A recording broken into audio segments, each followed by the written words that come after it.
Hi guys, welcome to Vidya Beru academy. So ಈ question ಬಂದುಬಿಟ್ಟು modified Euler's method ಮೇಲೆ. Use modified Euler's method to solve dy by dx is equal to x plus modulus of square root of y in the range x is greater than or equal to 0, lesser than or equal to 0.4 by taking h is equal to 0.2 given that y is equal to 1 and x is equal to 0 initially ಅಂತ ಕೊಟ್ಟಿದ್ದಾರೆ.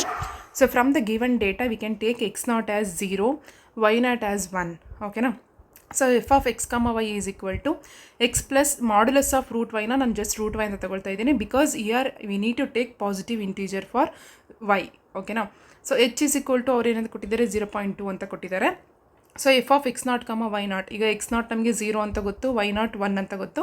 So ಇಲ್ಲಿಗೆ substitute ಮಾಡಿಕೊಂಡ್ರೆ ನಿಮಗೆ 1 ಅಂತ ಸಿಗ್ತಾ ಇದೆ. Then next x1 is equal to X naught plus H, ಇದನ್ನು ಬಯಾಟಾಕಿ ಅಂತ ಹೇಳಿದ್ದೀನಿ, ಪ್ರೀವಿಯಸ್ ಪ್ರಾಬ್ಲಮ್ಸ್ ಎಲ್ಲ ಕೂಡ ಹೇಳ್ಕೊಟ್ಟಿದ್ದೀನಿ. X naught value is 0 plus H value is 0.2. So 0 plus 0.2 is equal to 0.2 ಬಂದಿದೆ. ನಾವು we need to find out Y of x1, that is nothing but y1, where y of x1 ಏನಂತ ಬಂದಿದೆ ನಮಗೆ 0.2 ಬಂದಿದೆ. So y of 0.2ಗೆ ಏನು value ಬರುತ್ತೆ ಅಂತ find out ಮಾಡಬೇಕು. ನಾವು write this Euler's formula. y1 0 is equal to y0 plus h into F of X naught comma y0. So y0 ಏನಂತ ಬಂದಿದೆ ನಿಮಗೆ, y0 ಅವರೇ ಕೊಟ್ಟಿದ್ದಾರೆ 1 ಅಂತ ಅಂದ್ಬಿಟ್ಟು, ಸೊ 1 ಪ್ಲಸ್ ಎಚ್ ಅವರೇ ಕೊಟ್ಟಿದ್ದಾರೆ 0.2 ಅಂತ ಅಂದ್ಬಿಟ್ಟು. So please right 0.2 into F of X naught comma y0 ಏನಂತ ಬಂದಿದೆ 1 ಅಂತ ಬಂದಿದೆ. So please put 1. ಸೊ ಇದನ್ನು ಸಾಲ್ವ್ ಮಾಡಿಕೊಂಡ್ರೆ ನಿಮಗೆ 1.2 ಸಿಗುತ್ತೆ. ದೆನ್ ಮಾಡಿಫೈಡ್ ಯೂಲರ್ಸ್ ಫಾರ್ಮುಲಾ ಬರ್ಕೊಳ್ತೀರಾ, ಈ ಫಾರ್ಮುಲಾನ ಬೈಹಾಟ್ ಹಾಕಿ ಅಂತ ಹೇಳಿದ್ದೀನಿ. ಸೊ y0 ನಮಗೆ 1 ಅಂತ ಕೊಟ್ಟಿದ್ದಾರೆ, plus H is nothing but 0.2 divided by 2 into F of X naught comma y0 ಏನಂತ ಸಿಕ್ಕಿದೆ ನಮಗೆ 1 ಅಂತ ಸಿಕ್ಕಿದೆ. So please put 1 plus F of x1 comma y1 to the power of 0 means ಈ ಎಕ್ಸ್ ಇರೋದನ್ನ x1 ಅಂತ ಬರ್ಕೊಳ್ತೀರಾ, ಪ್ಲಸ್ ರೂಟ್ ವೈನ y1 to the power of 0 ಅಂತ ಬರ್ಕೊಳ್ತೀರಾ. ಸೊ ವ್ಯಾಲ್ಯೂಗಳನ್ನು ಸಬ್ಸ್ಟಿಟ್ಯೂಟ್ ಮಾಡಿ 1 ಪ್ಲಸ್ 0.1 ಆಗುತ್ತೆ, 0.2 ಬೈ 2 ಇರೋದು. 1 ಪ್ಲಸ್ x1 ಏನಂತ ಸಿಕ್ಕಿದೆ ನಮಗೆ, x1 0.2 ಅಂತ ಸಿಕ್ಕಿದೆ. So put 0.2 plus square root of y1 to the power of 0 ಏನಂತ ಸಿಕ್ಕಿದೆ, 1.2 ಸಿಕ್ಕಿದೆ. ಸೊ 1.2 ಅಂತ ಬರೀರಿ. ಇದಿಷ್ಟನ್ನು ಕ್ಯಾಲ್ಕುಲೇಟರ್ನಲ್ಲಿ ಸಾಲ್ವ್ ಮಾಡಿದ್ರೆ ನಿಮಗೆ 1.2295 ಬರ್ತಾ ಇದೆ. Then next y1 to the power of 2 ಮಾಡಿದ್ರೆ ಟಿಲ್ ಇಲ್ಲಿವರೆಗೂ ಎಲ್ಲ ಸೇಮ್ ಇರುತ್ತೆ, ಬಟ್ ರೂಟಲ್ಲಿರ್ತಕ್ಕಂಥ ವ್ಯಾಲ್ಯೂ ಮಾತ್ರ ಇಲ್ಲೇನು y1 to the power of 0 ಇದೆಯಲ್ಲ, ಇವಾಗ ನೀವು y1 to the power of ಒಂದು ಲೇಟೆಸ್ಟ್ ಅಪ್ಡೇಟೆಡ್ ವ್ಯಾಲ್ಯೂನ ಸಬ್ಸ್ಟಿಟ್ಯೂಟ್ ಮಾಡಬೇಕು. ಮಾಡಿದ್ರೆ ನಿಮ್ಗೆ ಇಷ್ಟು ಸಿಗ್ತಾ ಇದೆ. Next y1 to the power of 3 ಮಾಡ್ತೀರಾ, ಸೇಮ್ ಆ್ಯಸ್ ಇಟ್ ಈಸ್ ಇದೇ ಥರ ಎಲ್ಲ ಬರ್ಕೊಡ್ತೀರಾ, ಬಟ್ ರೂಟಲ್ಲಿ ಈ ವ್ಯಾಲ್ಯೂ ಬರೆದ್ರೆ ಅಗೇನ್ ಸೇಮ್ ವ್ಯಾಲ್ಯೂ ಬರ್ತಾ ಇದೆ.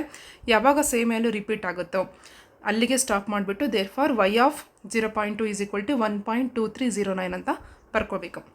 ಓಕೆನಾ? ಬಟ್ ಇಲ್ಲಿ ರೇಂಜ್ ಬಂದುಬಿಟ್ಟು 0.4 ಕೊಟ್ಟಿರೋದ್ರಿಂದ ಇನ್ನೂ ಒಂದು ಸ್ಟೆಪ್ ಮಾಡಬೇಕು, ಬಿಕಾಸ್ ನಾವಿಲ್ಲಿ ಫೈಂಡ್ ಔಟ್ ಮಾಡಿರೋದು only 0.2. So in next they will take 0.2 as X not, ಹಾಗೆ ಇಲ್ಲಿರ್ತಕ್ಕಂಥ ವ್ಯಾಲ್ಯೂನ y0 ಅಂತ ತೊಗೊಳ್ತಾರೆ. ಇಲ್ಲಿ ನೋಡಿ ತೊಗೊಂಡಿದ್ದೀನಿ ಎಕ್ಸ್ ನಾಟ್ ಆ್ಯಂಡ್ y0 ಅಂತ ಅಂದ್ಬಿಟ್ಟು. ಸೇಮ್ y ಆಫ್ ಎಕ್ಸ್ ಕಾಮ ವೈನ ಈಗ x0 plus root of y0 ಇಲ್ಲಿರ್ತಕ್ಕಂಥ ವ್ಯಾಲ್ಯೂಗಳನ್ನು ಸಬ್ಸ್ಟಿಟ್ಯೂಟ್ ಮಾಡ್ಕೋಬೇಕು ನೀವು. ಸೊ ಇಲ್ಲಿ ಎಫ್ ಆಫ್ x0 ಕಮ y0 ಸಿಗುತ್ತೆ. x1 ಅಂತಂದ್ರೇನು, x0 ಪ್ಲಸ್ ಎಚ್ ಅಂತ ಅಂದ್ಬಿಟ್ಟು. ಸೊ x0 ಬಂದುಬಿಟ್ಟು 0.2 ಇದೆ, ಪ್ಲಸ್ ಎಚ್ ಬಂದುಬಿಟ್ಟು 0.2 ಕೊಟ್ಟಿದ್ದಾರೆ ಕ್ವಶನಲ್ಲೇ. ಸೊ 0.2 ಪ್ಲಸ್ 0.2 ಏನಾಯಿತು, 0.4 ಆಯಿತು. So y of x1 nothing but y of 0.4 ಆಗುತ್ತೆ. We need to find out ನಾವು that substituting in the Euler's formula. Euler's formula ಗೊತ್ತಿದೆ ಅಲ್ವಾ? ಸೊ ಯೂಲರ್ಸ್ ಫಾರ್ಮುಲಾ ಪ್ರಕಾರ ಈ ಫಾರ್ಮುಲಾನ ನೆನ್ಪಿಟ್ಕೊಳ್ಳಿ ಅಂದಿದ್ದೀನಿ, ಅದೇ ಪ್ರಕಾರ ನಾನು ಇಲ್ಲಿ ಸಬ್ಸ್ಟಿಟ್ಯೂಟ್ ಮಾಡಿದ್ದೀನಿ. ಸೊ 1.2309 ಪ್ಲಸ್ 0.2 ಇಂಟು 1.3095 ಅಂತ ಅಂದ್ಬಿಟ್ಟು. So y1 to the power of 0 ಸಿಕ್ಕಿದೆ ನಮಗೆ. ಮಾಡಿಫೈಡ್ ಯೂಲರ್ಸ್ ಫಾರ್ಮುಲಾ ಪ್ರಕಾರ ಫಾರ್ಮುಲಾ ಕರೆಕ್ಟಾಗಿ ನೆನಪಿತ್ತು ಅಂತಂದರೆ ರೆಸ್ಪೆಕ್ಟಿವ್ ವ್ಯಾಲ್ಯೂಸ್ಗಳನ್ನು ಸಬ್ಸ್ಟಿಟ್ಯೂಟ್ ಮಾಡೋದು ಅಷ್ಟೇ ಇಲ್ಲಿ. ದೆನ್ ಇಲ್ಲಿ x1 ನಮಗೆ 0.4 ಬಂದಿದೆ ಅಲ್ವಾ, ಸೊ 0.4 ಅಂತ ಬರ್ಕೊಳ್ತೀನಿ. Square root of y1 to the power of 0 ಏನು ಬಂದಿದೆ, 1.4928 ಬಂದಿದೆ, ಅದನ್ನು ಬರ್ಕೊಳ್ತೀನಿ. ಸೊ ನನಗೆ ಇಲ್ಲೇನು ಸಿಕ್ತು, 1.524. Then y1 to the power of 2 ಮಾಡ್ತೀನಿ. ಇಲ್ಲಿ ಪ್ರೀವಿಯಸ್ ಥರನೇ ಇಲ್ಲಿವರೆಗೂ ಸೇಮು, ಬಟ್ ಇಲ್ಲಿರ್ತಕ್ಕಂಥ ವ್ಯಾಲ್ಯೂ ಮಾತ್ರ ಲೇಟೆಸ್ಟ್ ಅಪ್ಡೇಟೆಡ್ ಹಾಕೋತೀನಿ. Till y1 to the power of 4 ಮಾಡ್ಕೋತೀನಿ, ಯಾಕಂದರೆ ಇಲ್ಲಿರ್ತಕ್ಕಂಥ ವ್ಯಾಲ್ಯೂಸ್ಗಳು ಸೇಮ್ ರಿಪೀಟ್ ಆಗಬೇಕು. ರಿಪೀಟ್ ಆಯಿತು ಅಂತಂದರೆ there for y of 0.4 is equal to 1.524 ಅಂತ ಬರ್ಕೊಳ್ತೀವಿ. ಓಕೆನಾ? ಸೊ ಪ್ಲೀಸ್ ಗೈಸ್, ನಿಮಗೆ ಈ ಕೋರ್ಸ್ ಇಷ್ಟ ಆಗಿದ್ದಲ್ಲಿ ನಿಮ್ಮ ಫ್ರೆಂಡ್ಸಿಗೂ ಕೂಡ ರೆಫರ್ ಮಾಡಿ. ಹಾಗೆ ಏನಾದ್ರು ಡೌಟ್ಸ್ ಇತ್ತು ಅಂತಂದರೆ ನೀವು ನಮ್ಮ ಚಾಟ್ ಸೆಕ್ಷನಲ್ಲೂ ಕೂಡ ಕೇಳ್ಬೋದು. Okay, always keep supporting. ಯಾವಾಗಲೂ ಟೆನ್ಷನ್ ಫ್ರೀಯಾಗಿ ಸಾಲ್ವ್ ಮಾಡಿ, ನೀಟಾಗಿ ಬರೆದು ಪ್ರಾಕ್ಟೀಸ್ ಮಾಡಿ ಅಂತ ಹೇಳ್ತಾ, all the very best for your exam. Thank you so much.